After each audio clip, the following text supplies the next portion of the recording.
Hey everyone, welcome to the RotoGrinders Morning Grind Podcast. I'm your host, Stevietpfl. It's Tuesday, it is August 4th, it's 2020, and we have 10 baseball games to talk about here on today's slate. I'm joined by my good buddy, Blenderhd, Jordan Cooper. How are you doing, my friend? Good. Long time no podcast. We got baseball going on. In the past week, I've come twice in two top tens in large field GPPs. So I'm hoping I'm getting closer and closer. But with the shortened season, I gotta get there quicker. Yeah, well, you're on the podcast, and we know what happens when you do the podcast. So I've been on plenty of podcasts where I've lost. So don't play that game. That happened like the first two times, and it was like, oh, lucky charm. That runs out. It's the first one of the season. Does that count? Oh yeah, well, because the first one of the season, the first morning grind podcast I ever was on, the next day I won like $25,000. Yeah, Christy, the one that did the podcast with me last week, Creighton, she won the $25 tournament over there in FanDuel the day after. So there you go. Okay, well, let's see what you're gonna see what takes I have, and maybe it doesn't work out because I may get a little bit crazy on this slate. All right, well, 10 games. Obviously a lot to talk about on the slate, so let's jump right in. Mets, Nationals, Steven Matz, Patrick Corbin. Any interest here in Steven Matz? I'm more interested in stacking the Nationals against him.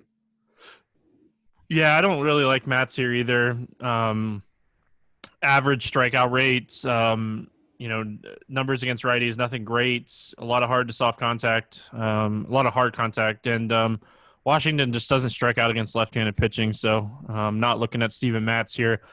Patrick Corbin on the other side, we get a guy that has some strikeout upside. Do you have any interest in him? I think on this slate, there's a lot of pitching options. I don't like any of them, but they all have flaws. But there are a fair amount of good pitchers on this slate between like 8 and 9K, and there may be one really cheaper that some people may be playing. We'll get to that game. I'm not sure if I need to spend 10.4K on DraftKings for Corbin.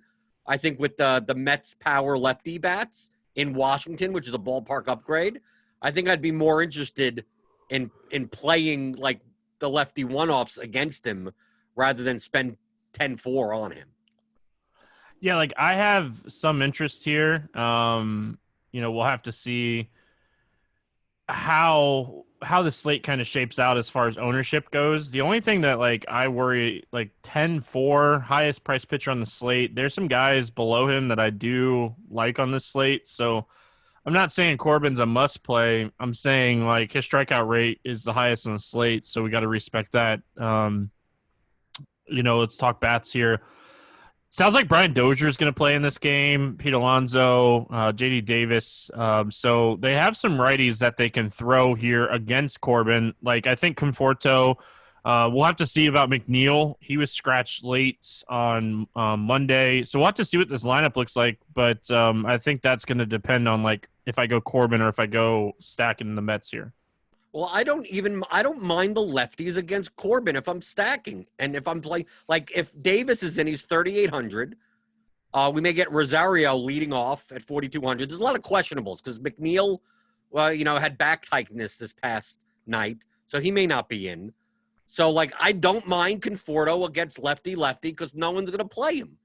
Alonso at 4,700. I mean, if you've been watching, it seems like he never swings the bat anymore. He watches so many pitches. He gets walks. But, like, I'm not because no one's going to go here with the lefties in the lineup. But seriously, in Washington, I don't mind lefties against Corbin if they're going to come in at 2% owned. So I think playing a Rosario, Alonso, J.D. Davis, Conforto, Dozier at 3,400 or Ramos, a catcher at 3,100.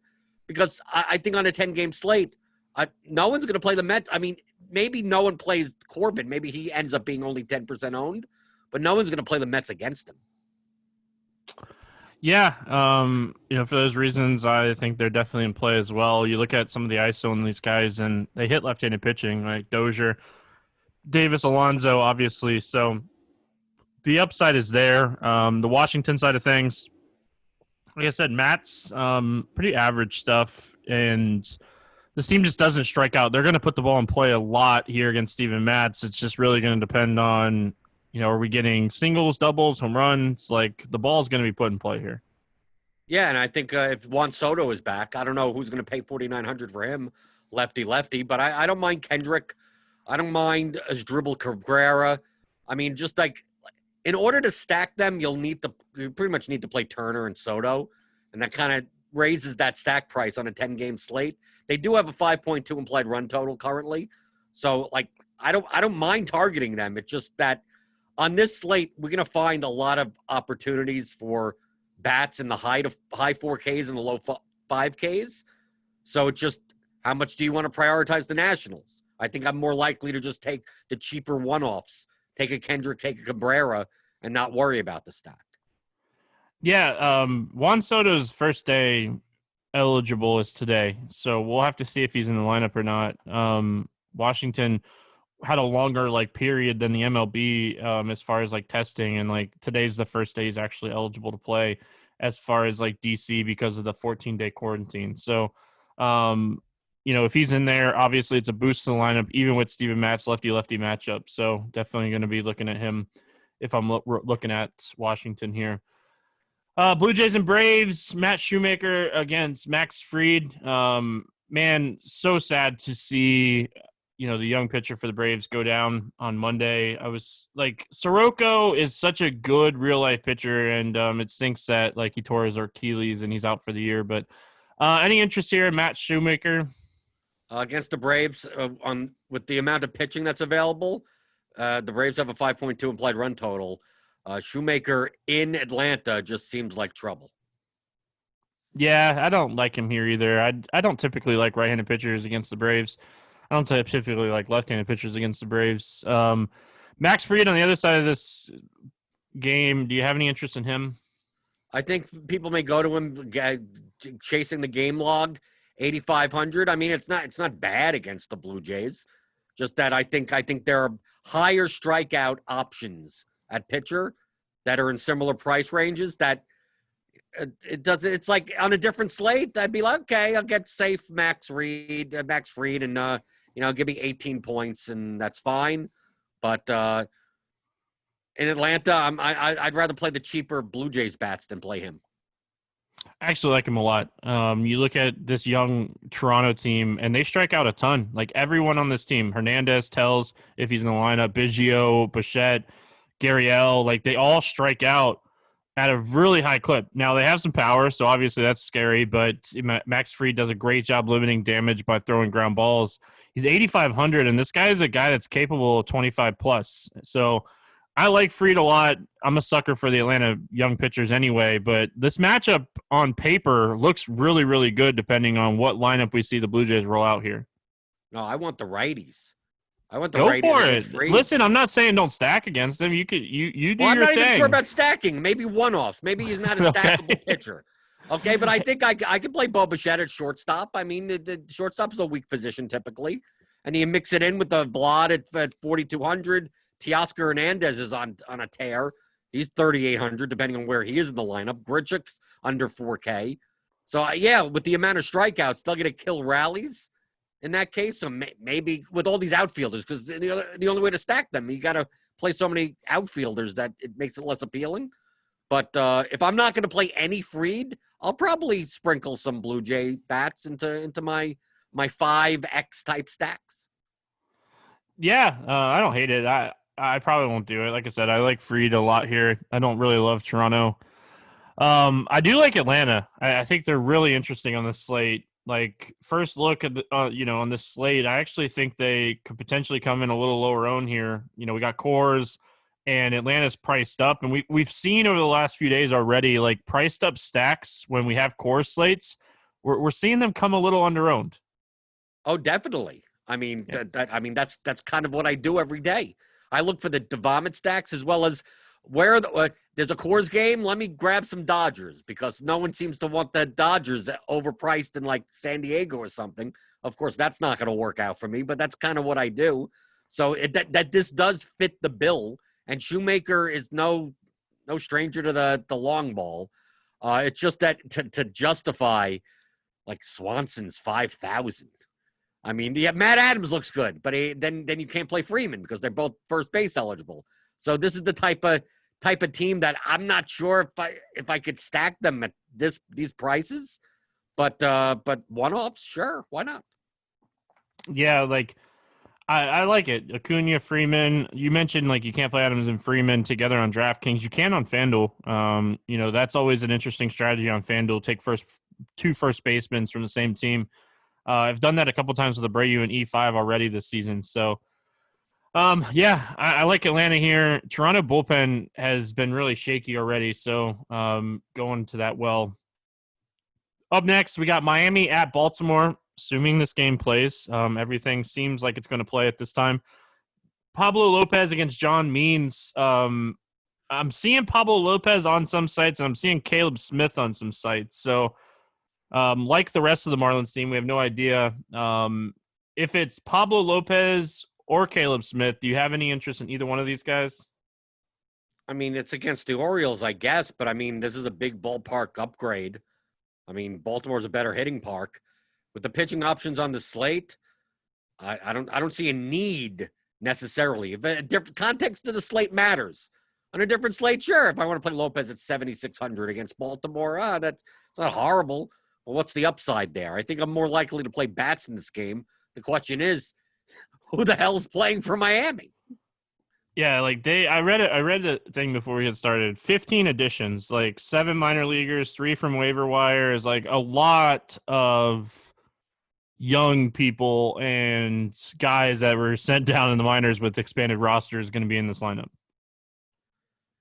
And it seems like DraftKings has priced most of them up. You're not getting them. You're not even getting them cheap. So maybe I do have interest in a guy like John Means against them, because who's going to play the Marlins at mid 4K prices? Yeah, I don't think anybody's going to play the Marlins on the slate, so we could talk about that. But I'm the one that plays the Marlins so often, and if I'm not going to play him, that means no one's going to play him. Yeah, like I have interest in Means, depending on what this lineup looks like. We have no idea what this lineup's going to look like. So I honestly, I'm going to kind of leave my Means take for, let's see what this lineup looks like. If it's a bunch of minor leaguers, like John Means is in play a little bit, but the flip side of it is it a bunch of minor leaguers with something to prove when they have a chance to take some major league at bats against a guy with like Means who doesn't typically strike out a bunch of guys? Yeah, and if Lewis Brinson is in the lineup, that's like a free K every time through the order. Him and Saravelli struck out a ton against left-handed pitching last season too. No, but Lewis Brinson was priced at like 2K for a month straight, and he always got jammed into my projections. It's like 5 points for 2K.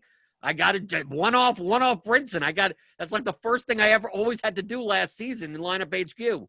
Just like bump down Brinson's projection so I never get him. Yeah, so do you have any interest in the Marlins bats? Like, not when Corey Dickerson's 4,700, no. How much is Birdie? Is he expensive too? 4,600. The DraftKings preemptively priced these guys up. Brian Anderson's 4,400. VR is 4,400. They're all under 3K on FanDuel. Yeah, we may get we get one cheap guy at 2,500, but still, I'm not going to play the Marlins at these prices. They're not even a vomit stack. Yeah, it's tough to like them on this one. So, all right. Any interest in the Baltimore Bats here? The Baltimore Bats are cheap. They're cheaper than the Marlins. And Caleb Smith, he could give up 3 home runs in a game. Right? Austin Hayes is 4,200. Santander is 4,100. Severino, Nunez, 4,000. You could make a 20K stack. Hanser Alberto. You play. I mean, they're righty heavy as it is, and Baltimore's a good hitting park. And I don't think anyone's going to play Baltimore. And you need to find cheap. If you're going to play like even 2 9K pitchers and maybe a 3-man from an expensive team. Like if you take 3 cores bats, you're going to need to find a cheap stack. And it's tough to find a cheap stack on this slate against a pitcher that you feel comfortable stacking against. I feel much more comfortable stacking against Caleb Smith than a lot of the other pitchers on this slate in Baltimore. So if the Orioles are going to come in at sub 5% as a stack, then give him to me. All right. All right, moving on here. We got the White Sox and the Brewers. Lucas Giolito against Brandon Woodruff. I think both these pitchers are interesting. Let's talk Giolito first. Any interest in him? I normally would. It depends on what the bat says. The bat has a vendetta against Lucas Giolito. It hates him completely. So if Cardi likes Giolito tomorrow, I'm going to lock him into at least half my lineups because it never happens. So that's the only way I know. The only time I ever know to play Giolito is if he actually comes up well on that day. But against the Milwaukee, I mean, the Milwaukee lineup with Braun out and Kane opting out is not all that great. So, I mean, Milwaukee has a 4.4 implied run total. Giolito does have upside, but of course he does have downside.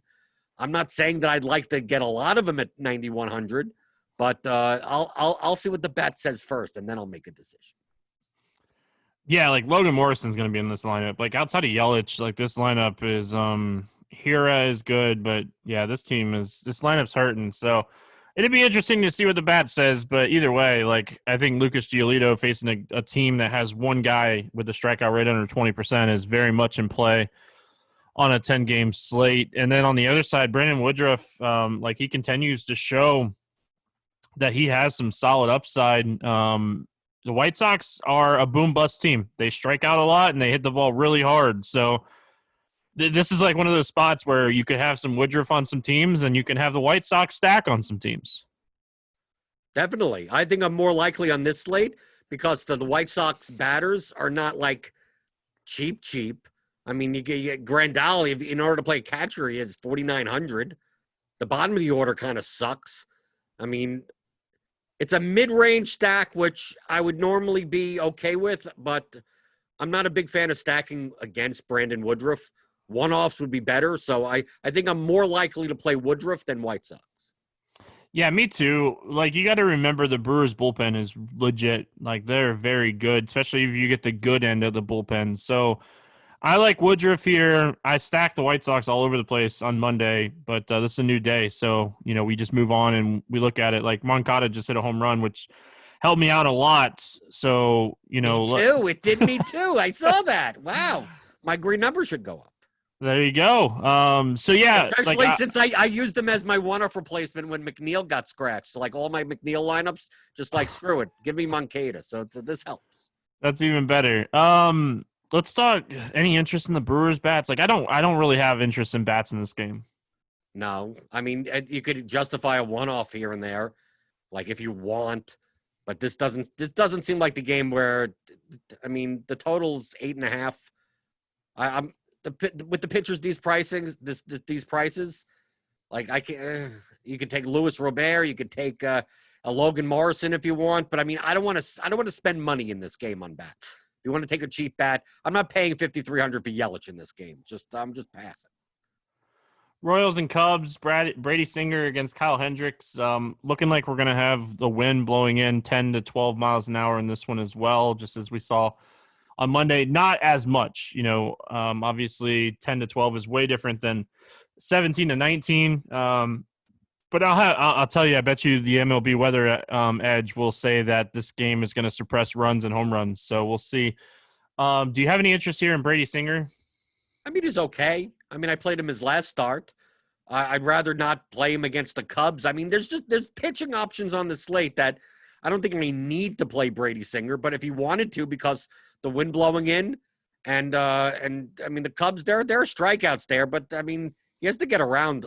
I mean, for a rookie, right? He's young. To get around some of these experienced bats, I don't think he gets blown up, but I'm not sure. Like, if I'm going to play a large field GPP, do I think Brady Singer could give me 20 points? I don't think so. If he gives me 12 to 13, I'm probably happy. But for large field GPPs, it's probably not going to be enough. Yeah, honestly, I'd rather just take like Hendricks in the same game for a little bit more. Like, I'm not a huge Kyle Hendricks fan, but like this is a spot that like he could just go out and pitch like super efficient at like 95 pitches and throw a really strong game here. Yeah, I'm much more interested in Hendricks because the Royals, I mean, they're cheap, but like, what are they going to do? I mean, if they with the wind blowing in, like they're going to have to string together 14 hits in order to kill you.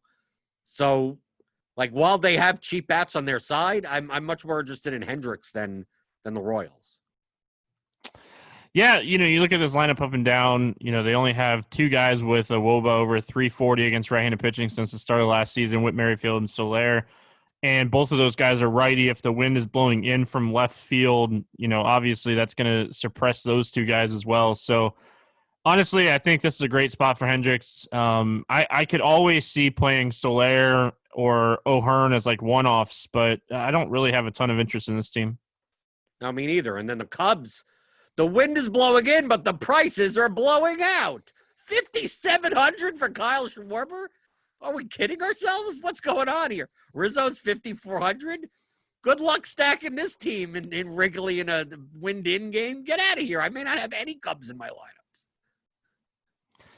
Yeah, I don't get it. Like, I think you can always make the argument for, like, I guess coming in at like super low ownership because of the pricing with the wind blowing in, but are they really gonna do enough with the wind blowing in to like win a tournament at these prices? Probably not. Like, I don't think Schwarber's more expensive than Arenado and Story.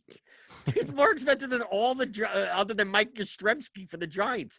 The Braves are cheaper, and I didn't even want to play the Braves at those prices, let alone the Cubs. So like, this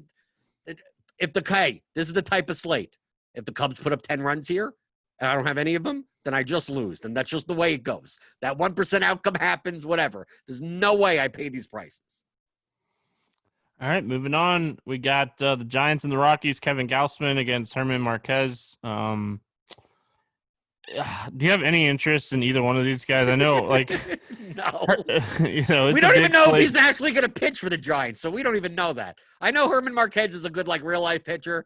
He's 8,100 on the slate. Look, we've already mentioned, like, multiple pitchers that at 8K that are not in cores that are playable. So good luck with yourself if you want to play Marquez. The only thing is that maybe it sours me a little bit on the Giants. Because Marquez is actually a pretty decent pitcher, but the Giants are actually priced down, other than Yastrzemski, for cores that maybe I don't mind the Giants. Yeah, a lot cheaper than they were on Monday. I think, like, I don't think people really care who's pitching. They're still going to stack cores. So, I play Marquez like every time he's on the road. Like, he is a guy that's like a staple for me when he's on the road. He's a really good pitcher. It just doesn't move like it does at normal elevation when they're playing in cores, and like that really hurts the pitchers. And like, he's done well in cores before, so it wouldn't shock me. I just can't do it on a slate that I like so many pitchers in this range. So as far as the Giants bats, like, Brandon Belt hits the ball up in the air a lot. Yaz hits the ball up in the air a lot. Dickerson hits the ball up in the air a lot. Like, these are the guys like that I'd be targeting the most out of this team. Yaz is on, like, he is off to a really strong start to start the year. And at 5,900, he might be the one Giant that like people don't play because he's so expensive. Well, I think in a stack they'll play him. I mean, I think if you're stacking 5 guys, you're going to want Yastrzemski in the stack. So I think like maybe you don't play him as a one-off. But I mean, we have to see what this lineup looks like, whether or not, if Sandoval's in, or we get like Chadwick Trump. You like that name? Chadwick Trump. Sounds like the bully at a prep school. Like, Chadwick Trump is going to take your lunch money. That's what it sounds like. But, I mean, he's going to come in cheap because Heineman is priced up. But let me take a look on DraftKings and see if Trump, they priced him. 3,300. Yeah, good luck. Yeah, there's the chalk catcher of the slate if he's in. Right? He hit a home run tonight. So maybe they keep him in. Yeah, but that'll just make the stack price even lower. So, like, if Trump's in, I don't even mind playing Yastrzemski now in the stack because it makes up for one another. A $3,300 catcher with a $5,900 outfielder. But I'm hoping people get scared off because of Marquez. That's why I need to check ownership. If the Giants come in at 20+% ownership on a 10-game slate, I'm much less interested. But if they come in less because everyone wants to play the Rockies against Gausman, like that, then I have more interest. I want to play the Rockies against Gausman. Well, everyone does. Wow. What a take. Shocking, right? 7.5 run total. Great. Good. For good reason. Like, Gausman stinks. Like, he's I don't want to talk too bad about Kevin Gausman. I think the Rockies are obviously, I think they're the top stack on the slate, but when you're considering like price and ownership, there's better plays on the slate. But if I had to pick a team to score the most runs on this slate, I'd pick the Rockies. I would too. And do we have to go through their lineup? Just everyone's an option, no matter who starts. Kemp, Hilliard, Tapia, whoever starts at catcher. I mean, obviously you got Dahl, Story, Blackman, Arenado, and I don't care about it. People say, "Oh, Gausman from 3 years ago has reverse splits and he's better against lefties." He's over the hill already. Gausman's not a good pitcher, so okay, I'll take a reverse splits, not a good pitcher, regardless if he's better against lefties. You're in Coors. They have a 7.5 run total. The Giants are rolling out. Who knows who's pitching? Maybe Gausman doesn't pitch, but whoever does, it doesn't matter to me. Yeah, Gausman's a 2-pitch guy too. He's a fastball splitter, and if I remember correctly, splitters don't move as well in Coors, so it's even worse. So the Rockies are stacked. Like just all of them are in play here. We move on. Dodgers, Padres, Dustin May against Dinelson Lamet. Any interest here in Dustin May? If they're not going to let him go past like 5 innings, I can't pay $7,500 on the slate where there's other options for him. I think they're going to be very careful with him all year. Not only do I think they'll be careful, he's not like Walker Buehler or some of these other guys where he can go out and just dominate, a few innings to get to like 6 innings and pitch 75 to 85 pitches. Like he works around the zone and like he works up full counts and like he's just not as efficient as some of these other guys. So like I think like a ceiling game is 6 innings for him on a slate where we have a ton of options. I'm with you. I can't play Dustin May here. And then I don't play right-handed pitching against the Dodgers. Like Dinelson Lamet, he's legit. Like he's shown us plenty of good games. Where's your upside? This team is loaded. The bench is loaded. Like this team is a World Series favorite for a reason. Right. If you're going to pay $9,500 for Lamet, just go up and pay for Corbin. He's $9,500. Oh my gosh. Right. If you told me that he was 8K or something, okay, I'll take a look at 7% owned, whatever, 5% owned Lamet. But yeah, I'm with you. When I see Muncy and Bellinger and Seager and Peterson and all these guys in the lineup, I'm looking at the Dodgers as here's another slate where no one plays the Dodgers again because they don't want to play against Dinelson Lamet.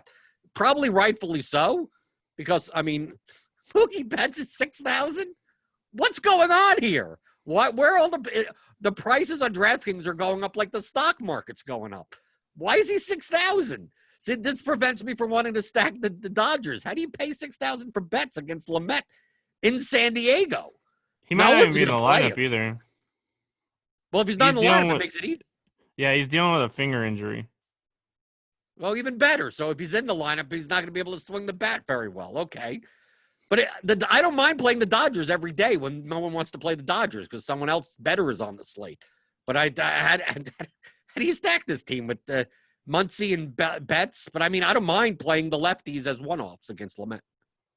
Listen, I haven't got my Dodgers stack in yet this weekend. It's only Tuesday, so I'm going to have to throw a Dodger stack out there today. So, do you have any interest in the Padres? Not at their prices. Tatis, they're over 5K. They're playing in San Diego against may not be a pitcher I want to roster, but I don't want to go. I don't want to go up against him on a 10-game slate where there's better options. I've been like super impressed by Gresham to start the season, and I was stalling. He's 3K on FanDuel. He's been like in the mid 2s. I don't hate him on FanDuel. Like he has shown power and speed upside. So I think Gresham is in play over there on FanDuel as a one-off. But even like I think you could potentially look at the Padres stack over on FanDuel just because like Pham's 33, Gresham's 3, Myers is cheap. Everybody, it seems like almost all these guys are cheap over there. So Tatis is 37. But, like, you're getting Manny Machado at 29, so, like, you can make a really strong Padres stack with a really top-end pitcher. So, I think over on FanDuel, they make a little bit more sense than DK at their prices. So, Astros and Diamondbacks, Christian Javier against Madison Bumgarner. Christian Javier, any interest in him? I I'm going to tell you, my favorite stack is in this game. All right. And it's because I think a lot of people are going to be playing Christian Javier. Yeah, like he looked good against the Dodgers. Well, that's the point that I'm saying. At 6,500, if he's that pitcher, he's the best pitching play point per dollar on the slate. If he's that pitcher. If he could go out and pitch 6 innings and 8 strikeouts and 6,500 against the Diamondbacks, which I'm not scared of, right? But if he's that pitcher, then so be it. According to Vegas, this total's at 9.5. 5 for the Astros, 4.7 for the Diamondbacks. So at least their opening line doesn't give them as much credit as maybe the DFS community. So for this, like, I could see Javier being very popular. If he's not, then okay. Then I don't mind playing him. But if he's going to come in, if people are going to want to play, people are going to want to stack cores, and they're going to need the money. So they're going to go, like, I'm going to take Woodruff at 8,300 and then Javier at 6,500 and then stack the hell out of cores. I see people doing that, which makes the Diamondbacks my favorite stack on the entire slate. All right, so you're ruining my mojo here. I actually liked him. No, I understand why you would like him, but we have a sample size of 1 game. Well, we have a minor league sample size of massive swinging strike rates and strikeout rates. But again, I know the difference between pitching in high A ball and double A ball and coming up into the majors and throwing like a gem. Like, his curveball's legit. I watched that game. I watched a lot of it. I stacked against him a lot with the Dodgers that day. So I watched that game a lot. And like, he has really good breaking stuff. So like, I just want to highlight that if he is going to be super chalk, I'm with you. I understand completely why you would like, looking at this team on the other side. And I will say this too. I was looking at this before we got started. They hit curveballs really, really well. So with that being his pitch, like, he threw it 35% of the time against the Dodgers righties and like almost 30% against lefties. Like, there you go. Like, that gives you your out to, like, if you want to play the statistical side, not just the Blenderhd style. I like to have some stats when Blender's on. So, I think he has some upside. I really do. But I completely understand why Arizona is a team that you like. And then Bumgarner on the other side. Yeah, against the Astros, get out of here. Like, Madison Bumgarner 3 years ago at 7,200, I would have played him against anybody. This is not Madison Bumgarner 3 years ago. And anybody that's been playing MLB DFS for a long time, you have to remember that when you look at $7,200 Madison Bumgarner, because this is just not the same guy. And like, I just can't do it. Like, he should have dominated Texas, and he didn't. Like, this is a much tougher start. Like, this team just doesn't strike out against left-handed pitching, and maybe we'll see numbers drop a little bit this year without banging on trash cans and stuff, but I can't do it, Bumgarner here. Do you have any interest in the Astros? Well, they finally priced up Brantley. I mean, it's lefty, 3,900. I don't mind Gurriel, Correa. I mean, you could make an Astros stack, but I mean, Springer's 5,400, Altuve's 5,300, Bregman's 5,000. So it's like you're going to be playing the Astros instead of Coors, which is going to make them lower owned. And maybe people don't want to stack against Bumgarner, but they do have a 5-run total. So I'm not against it. I don't play Bumgarner, but I don't necessarily stack against him. But, depending on the ownership, the Astros could be on my radar. Yeah. I think they're in play.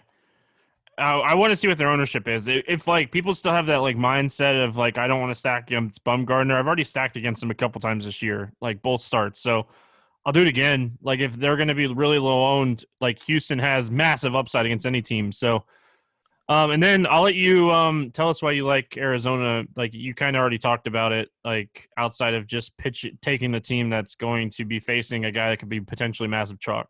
That's pretty much it. Who's paying $5,500 for Ketel Marte? No one. Who's paying Sterling Marte? $5,000. No one's paying these prices.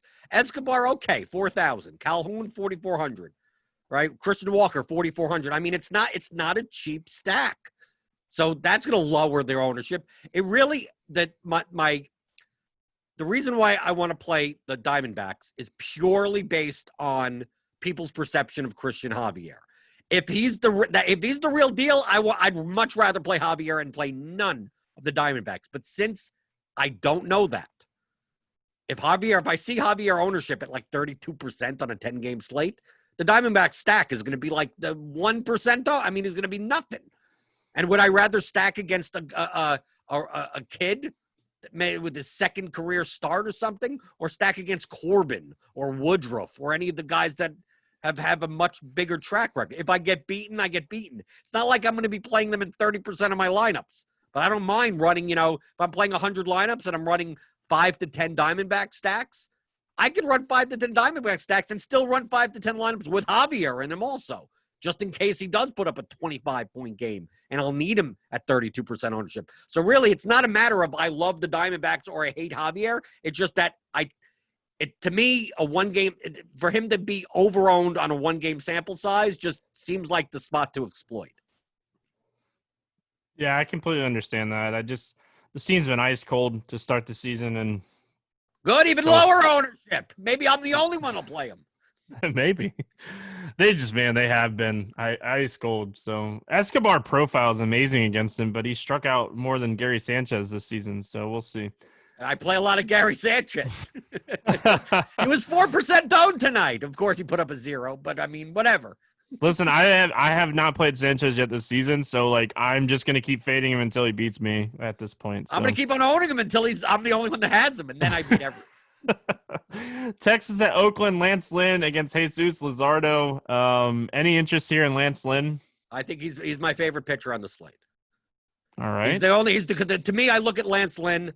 I'm not particularly scared of Oakland. There are strikeouts in that lineup, and Lance Lynn is like the only pitcher I've seen since they've started that the Rangers have no problem having him go out and throw as many pitches as he wants. And especially in the time where they're keeping, pitch counts low for a lot of starters, 9,900 for a pitcher that has pitched 106 and 108 pitches. Like, the A's have a 4.2 implied run total. Pitching in Oakland is great for pitchers. I don't want to play the A's, so why not play Lance Lynn? Lance Lynn could get 7-8 strikeouts. He could pitch 7 innings in this game. So I consider Lynn to have the highest upside on the slate, just simply for the fact that maybe he can pitch 110, 115 pitches. I like Lance Lynn a lot here. I stacked Oakland a lot, on Monday, but I don't mind, again, it's a new slate. You have to play slate by slate. I think it's a great spot for Lance Lynn. When you're considering options in this range, Lynn is probably my favorite pitcher up here. I like Giolito a lot too, depending on what that lineup looks like. But yeah, I'm paying most of the time here. I'm paying for Lance Lynn over Corbin. But I think both those guys are great pitchers great options. And then on the other side, listen, we have a really, really, really, really small sample on Luzardo. From what we've seen so far is he has brilliant strikeout upside at times, but I don't think he's going to pitch more than 85 pitches this season in any start. So I'm iffy. He's 7,600. He has a ceiling, and Texas does strike out a lot against left-handed pitching. You can make an argument if he comes in sub 5 on projected ownership. Yeah, I'm looking at Texas, and they have a 3.4 implied run total. It's the lowest on the slate. And I'm looking at Luzardo going at 7. I mean, I just wish he was cheaper because I know he's not going to pitch. I mean, I can't put him at more than 80 pitches. So, do I want to play? Because he's the same price as Hendricks. Hendricks could go out and pitch 110 pitches. It's just one of those things where I'd love to play him if he was 6,600. Okay, maybe then I could do it. I mean, I'd probably still play him over Dustin May at the same price. I'd probably still play him over Matt Shoemaker, but it's really tough for me. I know it's a great matchup and a great ballpark, but he's having to be really super efficient for me to get the large field GPP ceiling. I mean, I already like Lynn on the other side, so I mean, is even going to qualify for the win, even if they do get ahead. So, if he's low owned, if he's sub 5% owned, maybe I do sprinkle a little in. But it's hard. It's just like Dustin May. I like Dustin May, but it's hard. if I can't guarantee you're going to get the 5 innings, even when you pitch well, how do I play you in DFS? So here's the thing that I like about Luzardo. He throws gas. The kid throws gas. Like, he throws upper 90s. So, like, he came back from injury last year, and, like, this would be his first major league start. Like, he's pitched at the bullpen. Like, this would be his first major league start. Like, I like him. I really do. I'm with you. I wish he was cheaper, but I could see the reason why he's low owned is because there's so many guys in this range. So he's a guy that I definitely have interest in, going into the slate. I really want to see what his ownership looks like. And I really think he could post a really strong strikeout number in this game. Do you have any interest in the Rangers bats? I may not roster a single bat in the entire game. Yeah, I don't love this game. I'm with you. Like, Hinman might be interesting at 2.2K as an outfielder, but he stinks. So, like, yeah. Yeah, he's cheaper than Lewis Brinson, so that should say a lot. Yeah, and then, like, on Oakland, they're all priced up. Like, Semion's over 5K, Laureano, whatever the name is. I'm just getting tired. Chapman's over 5K. Like, they're all kind of priced up here. So, like, even if I liked an Oakland stack here, like, by the time I get done stacking it, I'm paying, like, the prices of some of these other teams that I like more. Right. Chris Davis hit a dong tonight, which means Did he? Yes, he did. Oh, I've been fading him. I didn't know he actually hit a home run. Right. I didn't get all my money back. All the money I lost last season. I didn't play him today. I should have. I have all the Oakland stacks, too, and I can't believe he hit a home run. There you go. But no, that's what started that big inning. All right, so, all right, Angels and Mariners to finish this off here. Andrew Heaney against Justin Dunn. Listen, I played Heaney in this spot last time, and they let him go. I think it was like 60. He was at like 62 pitches. He walked the first batter to start the inning, and they pulled him. And then the reliever came in and got shelled. I think we could see Heaney go a little bit deeper in this game. I'm not saying he's going to go 95, 100 pitches. I think he could go 80 pitches, but he's still 8K, and he needs to be more efficient. Like, his walks are way down right now, but, like, he's still running counts up so much. I like Heaney here. It's more of I just don't trust the Seattle bats whatsoever. Right. Well, Seattle's a really crappy offense. The problem with Heaney is that Joe Madden's the manager, and who knows what's going to happen. You get Joe Madden, right? Oh, he wanted to move at 8,000 there. Yeah, I could sprinkle in some Heaney. I've been playing Heaney in the past in the season. The problem is that it's not like we don't have 8K pitchers to play. So, like, Hendricks is there and Woodruff is there. I mean, we have tons of 8K pitchers that I'm not going to go overboard on Heaney. But maybe that means that people will be scared off of him. Maybe Heaney comes in lower owned because of the past starts, and he only been like, oh, they take a look and they go, oh, he only pitched 64. Like, he has that leash. It's more of the fact that Joe Madden just micromanages himself to death. So maybe he learned a lesson last start, though. Like, he didn't learn a lesson for the Cubs. He did it all year, and come on. He's never going to learn his lesson. Trash.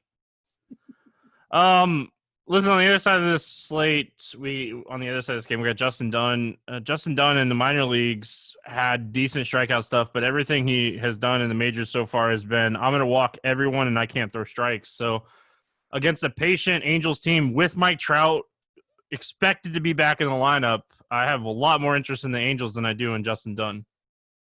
6,200 baby narrative, right? Oh, I don't even care what his price is. Like, you don't care?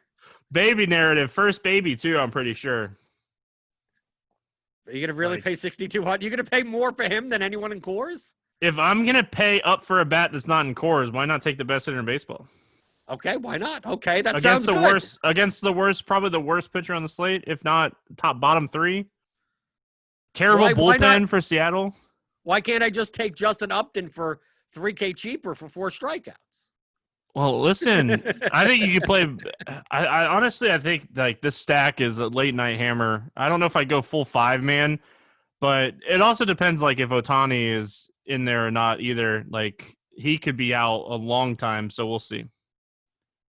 Yeah, the stack. I mean, with Ohtani not in the lineup, it's going to get the bottom of this lineup is going to be very watered down. But I mean, if you want to stack against Heaney, the Mariners probably are the cheapest stack on the entire slate. If you want the vomitest of vomited stacks, even more so, like, come on, the Marlins are in the mid 4Ks. Yet in the Mariners, I mean, Nola's 2,900. Evan White is 33,000. Marmolejos is 2,400. These are really horrible baseball players, though. So just understand it's the type of thing where I look at it and go, wow, I could get a stack for like 16K of people that are in the top of the order against Heaney, who does have fly ball problems, and the Angels they're playing in Seattle. Okay, I thought, maybe they're playing in California, and that'll be better. Okay, maybe I don't want to play the Mariners anymore. I could, if you wanted a vomit stack, sure, but I'd be much more likely to play the Mariners if Heaney was owned. But I just don't think Heaney's going to be that owned with all the 8K options available at pitcher. Yeah, outside of just playing pure ownership, I don't really have a ton of interest in Seattle. So, listen, like, you have Joe Madden and you have a terrible bullpen, so there's always that when you're stacking against the Angels this season. So, let's play the morning grind game, and then we'll get out of here. Give me a guy under 8K to get 6 or more strikeouts on this slate. Okay, I have to get used to the morning grind game again. I forgot all about it. You're right, the morning grind game. How did I forget? So under 8K to get more than something. 6K. 6 strikeouts. You really. Oh, do I really want to say Hendricks? He did it in one start, but I don't trust him again. But there's really no one else. I mean, I'll hedge my bets. I'll say Christian Javier, just because I'm going to stack against him. So at least I get one of them right. Morning grind game is more important. I'm going to take Luzardo. Like I said, I really do think he has massive strikeout upside in this start. Over 8K to go under 15. Who's your bust of the day? Over 8K to go under 15. Over 8K. Well, it depends on if the bat likes Giolito. I'm gonna say Lamet against the Dodgers. All right, that was who I was gonna take too. You take Lamet, I'll take Giolito. I'm gonna go. I side with Cardi more often than not. I'm just gonna expect Giolito to not be projected well. All right, you saved me time because I had no idea who I wanted to pick. Give me a home run over 4K that's not in course. Well, you're going to take Mike Trout, right? No, I don't ever take the expensive guys. But it's over 4K, right? Yeah, I know, but I like to find guys in the low 4K. I like to. But he's outside of Coors and he had a baby. You just said before that he's like the lock of the slate. Come on. You won't even take him in your own game? I try not to be super chalky. If you don't think I don't think he's going to be chalky. Right. I don't think people are going to play him in 6,200 with Coors on the slate. All right. Why am I so emphatic on who you take? I didn't even choose. I know. I thought you were trying to buy yourself time. Well, I am buying myself a little bit of time. Well, okay, I gotta bet against myself again. I have to do it both ways. Since I took Christian Javier for one of them, I'm gonna take the overpriced Kettle Marte as my non-Coors home run. All right, I'll take Trout. If you don't think he's gonna be chalky, I'll take Trout. Give me an under 4K hitter to get 2 or more hits on the slate. Oh boy, it's not I can't believe I have to say it can't be the Marlins because they're not under 4K. How is that possible? I have no idea. Under 4K, there aren't that many hitters that are under 4K. Really on this slate, the bats are really priced up. Oh, I'm gonna have to choose someone. I can't even find anyone. Under 4K to get to. I thought it before. Probably not 2 hits, but a home run or something. Matt Adams against Shoemaker. That's my guy. That was going to be your guy? That's okay. Let's see. I'll scroll down really quick. Yeah, that was who I was going to take. Yeah, it's hard to find 4K guys underneath, right? Yeah, I didn't think he'd take him. Hold on. There was another guy down here that I liked. Oh, Goodwin. Assuming that he plays with Ohtani, not expect to play. Give me Brian Goodwin against Justin Dunn. Like, he's 3,300. I think he's actually going to be someone that pops on projection models on the slate. So I like Brian Goodwin. Give me a stack to score 6 or more runs. That's not Coors. No, we can't ever take Coors. Well, of course not. If not, we would have taken Herman Marquez if we could take Coors. Right. Stacks to score 6 or more runs. Yep. I'm going to guess who you're going to take. You're going to take the Braves, right? I was going to take Atlanta. I like it. Okay, so you're going to take the Braves because I'm like, okay, I'll take the Braves. I'm like, no, Stevie's going to take the Braves, so I got to take someone else. Let's see, who do I take? I'll take the Astros against Bumgarner. All right, I like that one. Yeah, I'm going to take Atlanta. I like Atlanta a lot today. Over under against the spread pick. Anything standing out to you here? We're trying to keep that shark side streak rolling. I actually lost mine. I had the over in the Minnesota game and it ended at 9. I had 9.5. So back to 0. What's the over under on Andrew Heaney's pitch count? I would set it at 80. 80? Wow, I'm taking the under. I don't trust Joe Madden at all. For anyone that's new, Blender does not. He likes to throw different curveballs here. I throw tricky prop bets that don't exist because I'm not even looking at betting lines, so I have no idea what I would like to begin with. I'll take the money line in the Washington game. Give me Washington minus 139 against Steven Matz. I think that line is a little low. I'll take Patrick Corbin in Washington, minus 139 money line. I'm actually going to take that as my sharp side lock if it's up. If not, I'll check it in the morning. Oh, it is up, 140. I'm going to take that one. So locking in Washington minus 140 on sharp side to get my streak back going. Blender, any final thoughts before we get out of here? No, if anyone hasn't checked out my audio course that came out, theoryofdfs.com, 15 hours of audio of me teaching you the game theory of DFS. So check that out if you want. Yeah, make sure you check that out. Definitely can learn a lot, from theories to everything. So you'll see why I stack the Marlins and the Diamondbacks against Javier when Javier's going to put up 32 points and make me look stupid. Yeah. It's going to wrap it up here for Tuesday. We'll be back Wednesday talking some more baseball, assuming there's still a season. Hope everyone has an awesome, awesome day, and good luck in your contest. We'll see you then.